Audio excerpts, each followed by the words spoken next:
we need to go and tell God what happened to us. And then number 4, the second part we want to look at this morning, we need to forgive the offender for your benefit. Like many things in life, there's a proper order. How many of you know there's a proper order? How many of you brothers have ever tried to put something together and you jumped out of order and you came back and it's like, whoa, there's a couple pieces missing here. What happened? Well, we jumped out of order. How many of you sisters, when you were first learning how to cook, and I'm 41, I'm sorry I refer to sisters that cook. My mom cooked at the house. My dad did too, but it's just something I say. So are you with me this morning? And how many of you sisters, when you were learning how to cook, figured out that, you know, there's certain things you got to do in order? How many know what I'm talking about? Okay? You got to put the food in the oven, and don't forget to turn on the oven first. Can you say amen? Okay, there's certain things we learn how to do in order. Okay, listen. With forgiveness for our offender, there's a proper order of doing things. Okay? In forgiveness, like other things, follow me in your notes here, when we get out of order, we experience a few things. How many of you know what I'm talking about? When we get things out of order, say, be it forgiveness or something else, when we get things out of order, number 1, we experience confusion. Something good, something that we're good that we're trying to do, can turn into something bad and something confusing. We experience, when we get things out of order, ineffectiveness. Okay? We defeat our purpose and we become counterproductive. Okay? And then also, when we get things out of order, well, you know what? I haven't gone to God, but I really need to clear this up with this person. And when we get things out of order, okay, we experience inopportune timing. Okay? Bad timing. My dad taught me, when something is to be said, how many of you know there's always somebody in the crowd that'll say, well, somebody needs to tell her something. You know, my dad taught me, when something should be said, make sure, Ecclesiastes 3:1 says, to everything there is a season and a time in every purpose under the heaven. So, Pastor Senior, my pop, says, when something should be said, there is the right time to say it. We got to ask ourselves, is this the best time for healing to take place? Or do I just impatiently want to get something off my chest right here, right now? And so when something should be said, there's the right time, or in other words, when. When something should be said, there's the right thing to be said. The pastor told me, pray, choose your words carefully, even go and rehearse what you're going to say with an unbiased party. Don't go to your mom. She's going to tell you, you tell them. How many of you know what I'm talking about? So there's the right thing to be said, or in other words, what? James chapter 1 verse 19 says, my dear brothers, take note of this. Everyone should be quick to listen, slow to speak, and slow to become angry. When something should be said, there's the right time, the right thing, and then there's the right tone. We've got to ask ourselves this question. Would I be offended or become defensive if someone approached me with the way I'm approaching somebody right now? There's the right tone, or in other words, how. Okay? There's the right person. Somebody should say something. Yeah, but you know what? It's not you. You're not the right person. Okay? And we need to ask ourselves, the right person who? There's the right place. Is this the right atmosphere, the right environment, the right ambiance? Okay? We've got to ask ourselves, is this scenario right here conducive to reconciliation and restoration? Okay? Now, work with me, please, church.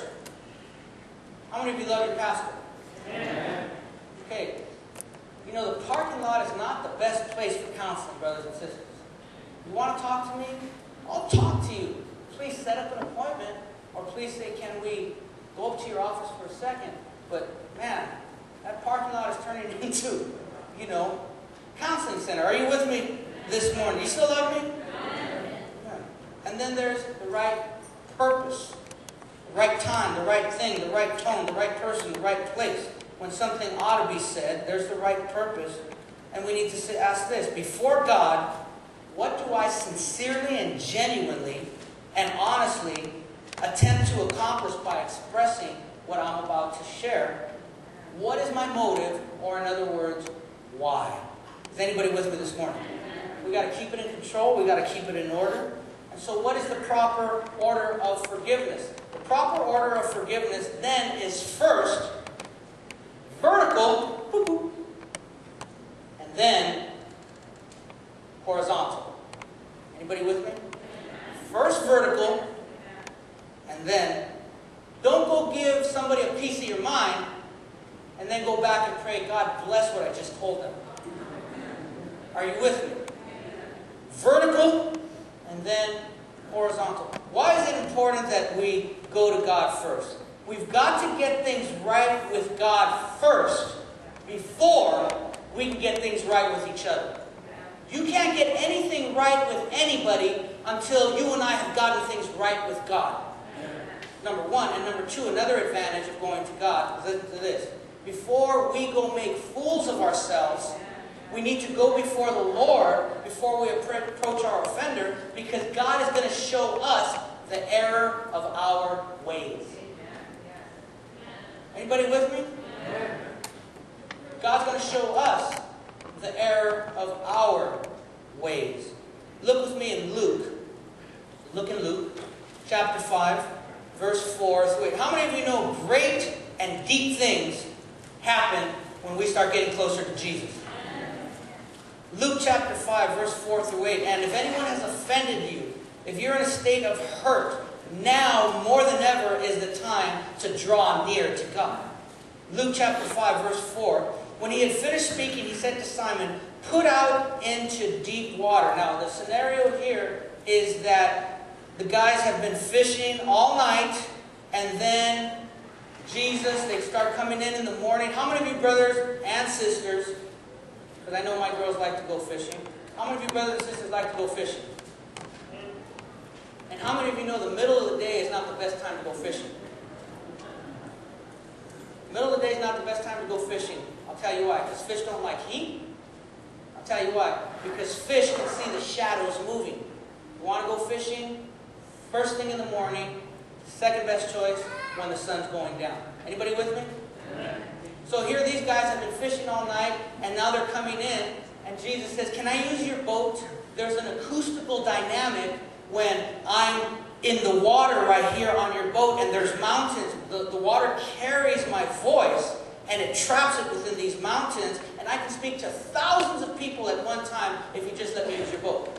So go ahead. So he preaches up a storm, and then he says, after he finishes, he says, I'll tell you what, do me a favor.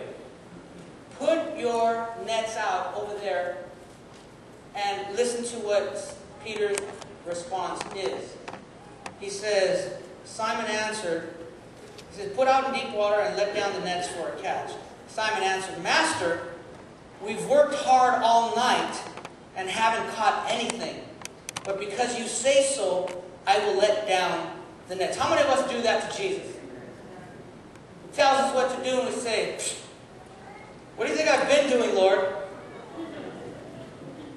Okay, I already boom, boom, boom, boom, boom. But if you say so, I will humbly do what you say. Okay? When they had done so, they caught such a large number of fish that their nets began to break. So they signaled their partners in the other boat to come and help them, and they came and filled both boats so full that they began to sink. When Simon Peter saw this, he fell at Jesus' knees and said, Go away from me, Lord, I am a sinful man. How many of you know that great and deep things happen when we get close to the Lord?